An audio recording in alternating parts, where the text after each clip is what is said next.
কাতারে আছি, আমাদের মিন্টু কাকার ছেলে হুজুর কাতারে আছে, নুরুল ইসলাম কাকার ছেলে হুজুর হইছে। আমার সন্তান কেন হুজুর হইল না, কেন সঠিক পথে চললো না? হুজুর হওয়ার আল্লাহ পরিচয় নেবে না, আল্লাহ বলবে না, কিন্তু সঠিক পথে চললো না বিদায় এটার হিসাব দেওয়া লাগবে কিনা।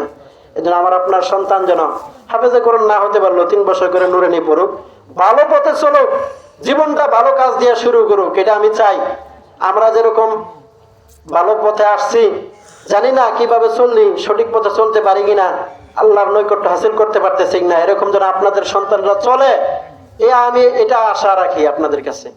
আমি একটা কালেকশন করলাম, এখানে তো কালেকশন হবে না, একটা করে ছাত্র এই মাদ্রাসায় এই মাদ্রাসায়, দুই সাইডে 2 মাদ্রাসায় 2টা করে সন্তান 2 জায়গায় দিয়ে আপনারা দিন শিখাবেন।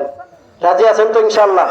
আমার আলোচনা শেষ, আপনাদের শুধু এই ওয়াদাটা নিলাম, আর আপনারা একটা ওয়াদা দিবেন, যতদিন বেঁচে থাকবো 5 ওয়াক্ত নামাজ আল্লাহর হুকুম আদায় করব, আর নামাজ কাজা দিব না ইনশাআল্লাহ। এই যদি ওয়াদা করতে পারেন, আজকের ওয়াজ সার্থক, আজকের ওয়াজ আল্লাহর কাছে কামিয়াবি হয়ে যাবে, 2টা যদি ওয়াদা দিতে পারেন।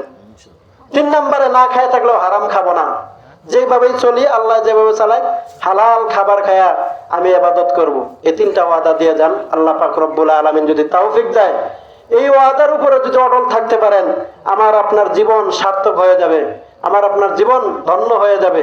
আর যদি বেহুদা, যদি উল্টাপাল্টা ঘোরাফেরা করি, চলাফেরা করি, কোনোই কাজে আসবে না। শেষে যে কথাগুলো বললাম, সুর ছাড়া ধমকে সুরে, এই কথাগুলা অনেকের খারাপ লাগতে পারে, কিন্তু উপকারের জন্য বললাম।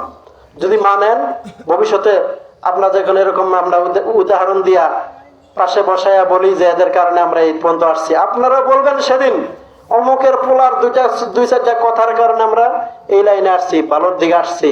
আল্লাহ যেন আরো সবাইকে আসার তৌফিক দেয়, বলবেন না? ইনশাআল্লাহ বলবেন।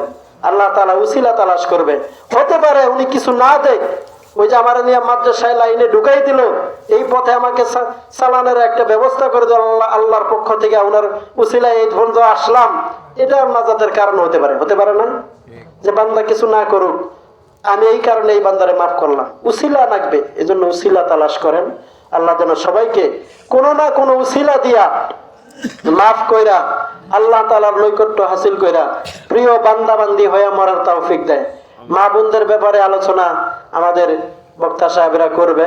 আমি শুধু মা বোনদের একটা কথা বলতে চাই, আপনারা 5 ওয়াক্ত নামাজ পড়েন, স্বামীর খেদমত করেন, নিজের সতীত্ব ইজ্জতের হেফাজত করেন, স্বামীর মাল, টাকা, চাউল, অর্থ সম্পদ যা আছে না বইলা কাউরে দানও করবেন না, বইলা দান করবেন। এই 3টা কাজ করেন।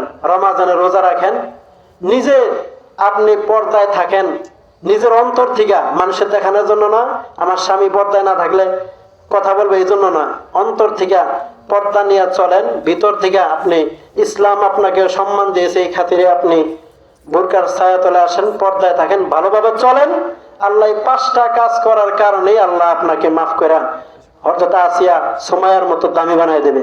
আল্লাহ পাক রব্বুল আলামিন এই প্যান্ডেলে মা বোনরা সহ, এই প্যান্ডেলে পুরুষরা যারা আমরা আছি, উভয় জনকে যেন আল্লাহ তাআলা কোন একটা উসিলা মাধ্যমে আল্লাহ যেন আমাদেরকে মাফ করে দেয়, তাই না? আর যদি কোনো উসিলা না থাকে, কোনোভাবে যদি মাফ না করে, তাহলে যে শুরুতেই বলছি, আমার আপনার জন্য সেদিন কেউ আগায় আসবে না বাঁচানোর জন্য।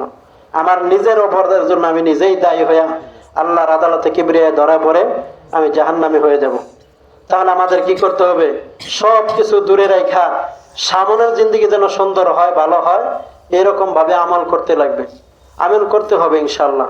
আল্লাহ পাক রব্বুল আলামিন আল্লাহ পাক রব্বুল আলামিন আমাদের সবাইকে বুঝে শুনে সঠিক পন্থায় সঠিকভাবে আমল করার তৌফিক দান করুক, আমিন।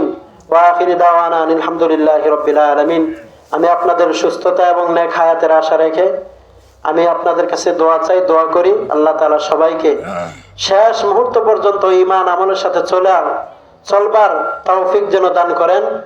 মৃত্যুর সময় যেন আজকের এই মাহফিলটা নাজাতের জরিয়া বানায়, এবং মৃত্যুর সময় ঈমান ও আমল নিয়া, ঈমানের সাথে যেন কালিমা নিয়া মৃত্যুবরণ করার তৌফিক দান করেন, আমিন। ওয়া আখিরু দাওয়ানা আলহামদুলিল্লাহি রাব্বিল আলামিন। আসসালামু আলাইকুম ওয়া রাহমাতুল্লাহি ওয়া বারাকাতুহু।